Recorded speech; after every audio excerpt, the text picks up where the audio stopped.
Boone and Crockett Club presents Lucky by Les Davenport, 23rd Big Game Awards program.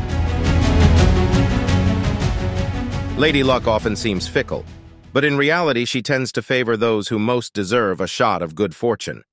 This truism proves itself regularly in the whitetail world, where hard work results in consistently good results for certain hunters. If you need an example, consider this 3-year episode involving a practicing trophy hunter from Edgar County, Illinois.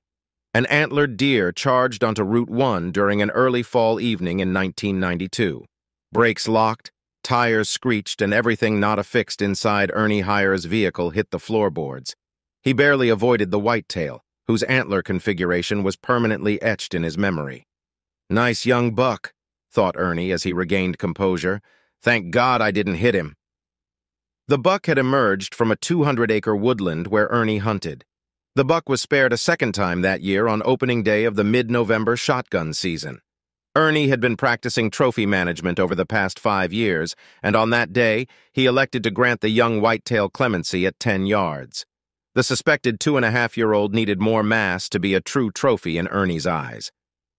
"That buck I almost hit on Route 1 escaped death a second time," Ernie reported to his wife Kim that evening. "He's a 9-pointer, and I've named him Lucky." Lucky didn't seem to live up to his name the next day, though, as he took a slug in the shoulder by an unidentified hunter. Ernie helped the man follow the blood trail, but the young buck eluded his pursuers. He was not seen again during the remainder of the '92 season.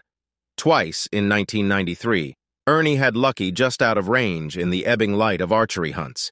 He noticed the deer's rack carried slightly more mass and width. Even though the overall symmetry still seemed good, the antlers appeared somewhat different from those he had seen the prior year. Lucky was growing more nocturnal.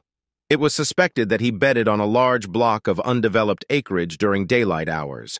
Ernie still hunted the waist-high cover on opening day of the '93 firearms season, and as expected, Lucky bounded from the tall grass and crossed Route 1. The big whitetail trod through a homeowner's front yard and into a small, protected thicket. A running shot was possible, but Ernie, a respectful sportsman, refused the offering for fear of wounding the buck.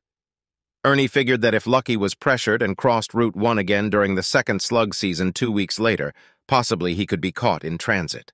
He repositioned his tree stand in preparation for such an occurrence. 2 hunters from another party foiled the scheme, however, by pushing Lucky in the opposite direction. One of the hunters fired a chancy shot and hit the buck. Again, Ernie assisted in following the blood trail, and Lucky stopped a second slug in a hind leg during that stalk. The seemingly invincible buck still refused to go down. Lucky was injured, but not mortally, and was seen later. By legal quitting time that day, everyone but Ernie had long since given up the chase. The hunter unloaded his gun and stepped across a fence to head homeward, at which time Lucky popped out of a grass patch only 15 feet away and trotted out of sight. Lucky was sure the perfect name for that darned deer, Ernie thought. Ernie caught a glimpse of his quarry in late December, and the buck appeared to be in good health. Cleft hoof prints were found on Lucky's usual trails. Apparently, they were the result of the wounding incident. It surprised Ernie that Lucky had not permanently relocated to a less pressured property. The hoof print showed up again during Ernie's 1994 mushroom hunt. Lucky's rodent-chewed left-side shed antler also was found by the hunter that spring. Harvesting this tough whitetail became even more of a priority, as he was now clearly a trophy-class buck. The early part of the 1994 bow season turned out warm and uneventful. Ernie saw Lucky twice before the rut, once at sunrise and once at sunset. His rack had grown considerable mass, with one drop tine off the left beam. Overall, the antlers had an odd look that couldn't be explained without closer inspection. Ernie and his new hunting partner, Russ Lusader, plotted their hunt for opening day of the firearms season. They'd perch in tree stands, 100 yards apart on opposite hillsides overlooking a small creek. The adjacent ground had been mowed, eliminating one of Lucky's core bedding areas. Odds were fair that resident deer would now elude hunters by hanging in the rough creek bottom. Ernie and Russ hoped they each could fill either sex and antlerless permits by hunting this area from tree stands. They climbed aboard their stands shortly after 5 a.m. on opening day of gun season. It was a bluebird morning. Ernie hoped Lucky would show before another mature buck could tempt his trigger finger. Deer began funneling back into the oak woods from fields about an hour after daybreak. Several does and 3 bucks meandered past Ernie at 8:15 a.m. Some of the deer walked across the creek toward Russ. A doe and twin fawns rushed by Ernie, following the crack of Russ's slug gun. It had been decided that only a wounding would cause either hunter to leave his stand and request the other's help. There was no sign of Russ by 9 a.m., reasonably assuring Ernie that his friend had made a clean kill. The doe and twins eventually bedded in knee-high grass about 75 yards away from Ernie, who watched them for an hour. Suddenly, all 3 deer rose in unison and bounded for thicker cover. Something had spooked them. Ernie's attention focused beyond where the deer had been holding. A doe and a wide-antlered buck were approaching at full speed. The doe veered, but her bow jumped a fence and came headlong toward the hunter, stopping behind a tree at 35 yards. The buck's rack carried a drop tine. Could it be Lucky? The wary whitetail winded the air and peered from side to side for looming danger. His huge antlers swiveled like scanning radar. Ernie's Remington 20-gauge wingmaster spoke once as the buck stepped into full view, but there was no apparent reaction from the buck, so the hunter fired twice more as the trophy bolted. The final shot upended him. Innumerable tines buried themselves deep in the mud.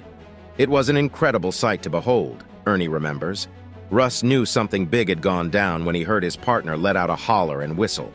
Soon afterward, the 2 friends met near the creek and congratulated each other.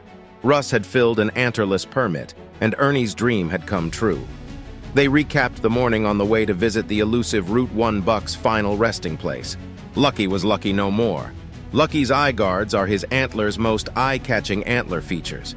The right and left G1s measure 10 and 2/8 and 9 inches respectively, and sport 8 matching sticker points, tallying more than 25 inches total. Jetting straight forward like saw teeth, the G1 stickers give Lucky a unique appearance. It is likely that leg wounds on opposing sides caused the balanced growth of abnormal points on this strange rack. Why the typical frame grew symmetrically, unaffected by the injuries, remains a whitetail mystery. We can only guess what Lucky's typical rack might have gained in inches had he not been wounded earlier in life. One has to wonder, could Lucky have been a world's record typical in the making? Thank you for listening. And if you enjoy content like this, please share it with a friend. You can find even more stories here, or visit boone-crockett.org to see associated pictures and score charts. And as always, thank you for supporting the Boone and Crockett Club.